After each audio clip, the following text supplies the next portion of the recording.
在法国巴黎的街头上游荡着一个中国女人，她身材高挑，眼不离手，眼神不定，身着皮衣。没错，她是一个名副其实的站街女。是什么让她沦落到这步田地呢？你听听就知道了。故事从上世纪90年代末说起，女人名叫张丽娜，是一个东北人，结了婚，还有一个儿子。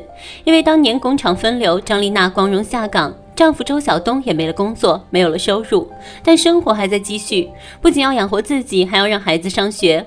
听说法国巴黎到处都是钱，挣钱特别容易，许多人纷纷望向洋市场，所以她和丈夫找到了黑中介。黑中介告诉她，如果去欧洲当保姆，每个月能挣到2000欧元，折合人民币2万多一个月。这在当时可是想都不敢想的数字。了解完基本情况后，张丽娜产生了浓厚的兴趣，但前提是她要向黑中介支付一笔很高的费用。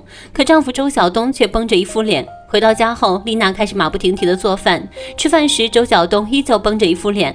他觉得丽娜不应该离开这个家去法国打工，一家人有吃有喝，饿不死就行。这是周晓东最直接的想法。晚上睡觉时，丽娜依偎在周晓东的身上。在她的内心，她对丈夫、对这个家其实也是充满了不舍。但丽娜是个很有想法的女人，对事业相当有追求，最终还是选择遵从内心的呼喊。通过舌头，丽娜借了高利贷，离开家，启程去了法国，开始了她的梦想之路。到了法国，这里的一切都让她感到好奇。在跟随旅游团参观了一些旅游景点后，丽娜趁机找了个机会脱离团体，最终留在了巴黎。接下来丽娜开始找工作，可现实却跟她想象中的完全不一样。正经工作都要求有护照，做兼职也要查护照，没有护照寸步难行。而丽娜的护照早就废了，因为她办的是旅游签证，而且半路从旅游团偷跑，成了流浪在巴黎的黑户，没有正规身份，又不会外语，所以她只能给华人家庭做一些保姆之类的活儿，比如扫地、洗碗、打扫厕所。丽娜拨通了第一个招工电话，对方告诉她一个月薪水500欧元。第二家打过去，甚至连500欧元都不到。她懵了，工资低到简直无法想象，比她下岗前的工资还要低。这样的待遇不仅挣不到钱，就连当初借的高利贷都还不上。但又有什么办法呢？你不做，别人还抢着做。巴黎最不缺的就是来这里当保姆的中国女人。丽娜很失望，但是想到自己欠下的高利贷以及在老家的丈夫儿子，丽娜妥协了，哪怕现在挣不到钱，起码要先生存下去。于是她不再计较工资的高低，选择了一位华人雇主当她的保姆。雇主是一名中年女性，但她并不好相处。她给丽娜所提供的住处也非常的狭小，家务全干，还要带孩子，工资每月500欧元，每月有2天休息时间。面对这样的现实，丽娜很无奈。丈夫从国内给丽娜打来了电话，他说黑中介不停地向她要钱，这让丽娜更加的无奈和难受。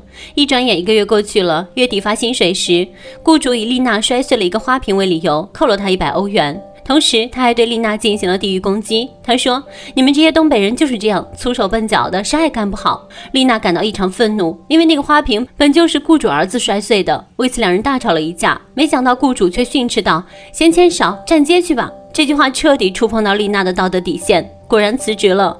张丽娜又开始在巴黎街头漂泊起来，没有了收入来源，在这个生活成本全球名列前茅的大城市里生活真的很难，穷到饭都吃不起。她开始到处借宿，更别提寄钱回国了。老公几次打电话催促她，支支吾吾说自己正在努力，要换工作，要挣大钱。其实她低三下四，就差点没跪下求别人了。求做临时小工都被赶出门来，而且他也付不起房租，马上连住的地方都没了。在餐馆吃碗最便宜的面时，又被同为同胞的餐馆老板娘地域攻击。东北人就那穷样。丽娜一听就来气，跟老板娘吵了一架。好在这时有一位东北老乡李玉梅站出来劝解，同时招呼丽娜一块过来坐，并且还请她吃了碗面。2杯酒下肚，两人产生了他乡遇故知的惺惺相惜。在李玉梅的引荐之下，丽娜住进了群租房，在只有几十平米的房间里挤下了5、6个女人，每星期房租120欧元。李玉梅交了租金才发现，这里住的全是来自东北的中年女人。第二天一大早，丽娜立刻马不停蹄地找工作，不过结果让她很失望。晚上，丽娜回到群租房，她的一个室友聊天时说的话很下流。丽娜明白了，她们都是从事性交易的站街女。李玉梅好心的劝丽娜回国，可是丽娜辛辛苦苦来到国外，把家里值钱的都卖了，全家人的希望都在她的身上，有什么理由回国呢？其他的女人要么丧偶，要么离异，都被生活压得喘不过气，所以才会选择出卖身体赚钱。李玉梅看丽娜这么为难，就暗示着说可以去站街。她说都那么难了，做几次也没什么大不了的。丽娜很纠结到晚上失眠。第3天，丽娜依旧努力地找工作，可结果仍然不如意。周晓东又从国内打来了电话，他说黑中介逼债逼得很紧，所以他儿子得去外面躲一段时间。接完电话之后，丽娜无意间发现对自己很好的李玉梅大姐也是站街女。丽娜感到痛苦、失望、无奈，心中的最后一道防线被彻底击溃。她开始尾随李玉梅，观察她是怎么站街的，看在眼里，记在心里。为了钱，她放下了尊严，开始和男人进行肉体交易。短短几天时间，她就成为了一名业务熟练的站街女。男人的眼睛一瞥，她就心领神会地知道对方的来意，比个手势谈好价钱，几秒钟的时间，一笔交易就谈妥，开房交易拿钱，一气呵成。张丽娜彻底下海了，宛若一只待宰的羔羊，一次次的冲破身体和内心的防线，一次次的消耗自己的自尊，去抵抗那无边的困境。房东来收租时，丽娜很自然的把房租给了他。一天，丽娜在进行交易时，那个老外竟然用手机拍她的身体，还对她进行了虐待。丽娜感到受尽了委屈，她回到出租屋之后，抱着她的老乡大声地哭了起来，却也无可奈何，只能打碎牙往肚子里咽。在往后的日子，丽娜只要挣到一些钱，就把钱都汇给了周晓东。后来，她和她的老乡在外面租了套房子，他们既在那套房子里住，也在那套房子里和客人交易。接客时，她放下头发，浓妆艳抹，媚态十足。到了和家人晚上视频聊天的时候，就卸掉口红，扎起马尾，脸上也露出难得一见的笑容。再后来，丽娜挣的钱越来越多，当然她会把那些钱全部都汇给周晓东。家庭的危机解除了，周晓东有了钱之后，准备开个店面。夫妻俩视频聊天时，对未来都充满了美好的憧憬。但对于那些钱的来源，丽娜只是说自己当保姆挣的。过年的时候，丽娜和其他女人们一起包饺子，一起喝白酒，一起唱歌跳舞，看上去气氛十分融洽，却不过是一缕缕望乡的游魂而已。丽娜原本以为生活会这样渐渐平静下来，没想到家里又发生了波澜。丈夫的弟媳丹丹听说法国当保姆很赚钱，也想来这边干活。听完丹丹的话，丽娜不知道该如何回答丹丹才好。她不想丹丹走自己的老路，她找了一大堆理由劝丹丹不要来法国，可是丹丹执意要来，并且她老公也非常的支持她。丽娜傻眼了，因为丹丹真的来了法国，不但她挣不到钱，自己做站街女的事也会败露。没过多久，丹丹还是来了法国，丽娜心事重重的照顾着她，把她领到自己的出租屋暂住下来。看着从国内带来的特产和丈夫的手信，丽娜忍不住的哭了。第二天，丽娜领着丹丹去找保姆的工作，但因为雇主给的薪水太低，所以丹丹很失望。不过她执意不肯回国，因为为了出国，她和丈夫欠下了许多的债。就像丽娜当初那样，丹丹觉得在法国肯定能挣到钱，丽娜对此感到很焦急，也很无奈。如果丹丹不回国的话，自己做站街女的事情早晚会暴露。可丹丹就是不听，丽娜也没有办法了，只好把自己做站街女的事情告诉了丹丹。晚上回到家后，丹丹想到自己进退两难的境地，忍不住的哭了起来。她觉得自己很委屈，开始不停的埋怨丽娜。隔天，丹丹和丈夫视频聊天的时候，丹丹显得很不自然，幸亏丽娜帮她圆了谎，这才没有引起丹丹丈夫的怀疑。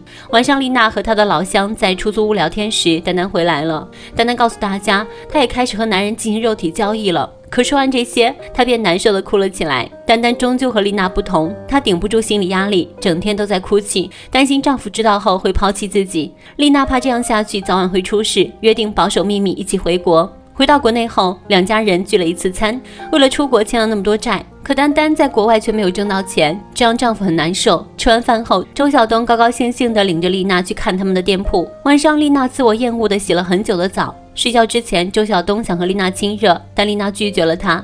丽娜做了这么长时间的站街女，现在她对于和老公亲热这件事情已经有了心理阴影。丽娜觉得对不起丈夫，但她又不想让丈夫失望，所以她又选择了主动。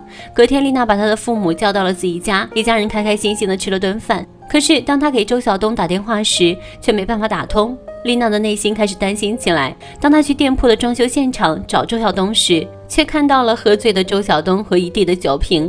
周晓东见到丽娜之后，二话没说便暴躁地冲丽娜大发脾气。很显然，他已经知道丽娜在法国当妓女的事了。周晓东一气之下甩门而去，再也没有回来。随后，丽娜来到丹丹家，才知道是丹丹说出了实情。丹丹被她的丈夫暴打了一顿，两个女人此时也顾不得责怪，她们都是一样的无助。同时他们也相互鼓励和安慰着对方。周晓东的不知所踪让家里的重担都落到了丽娜的身上。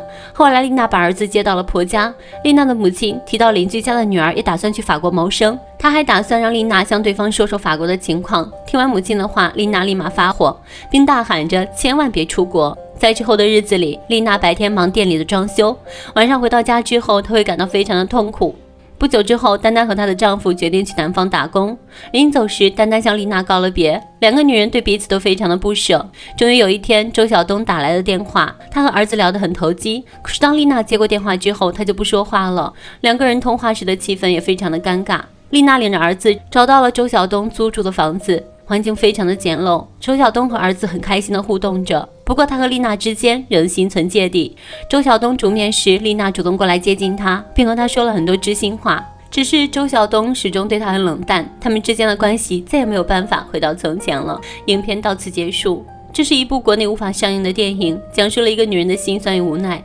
或许我们未必能理解这种职业选择，但也无法蔑视他们为了个人生存，为了扶持家庭，为了养育子女而迸发出的决裂和勇气。错不在职业的贵与贱，只在于对自己所做出的选择能否承担后果。每个人都有选择自己生活方式的权利，但是活着却有很多的身不由己。无论日子多么艰难，无论生活多么不堪，无论过去未来会怎样，人只要活着就行了。本期的故事到这了，小伙伴们，下期见，拜拜。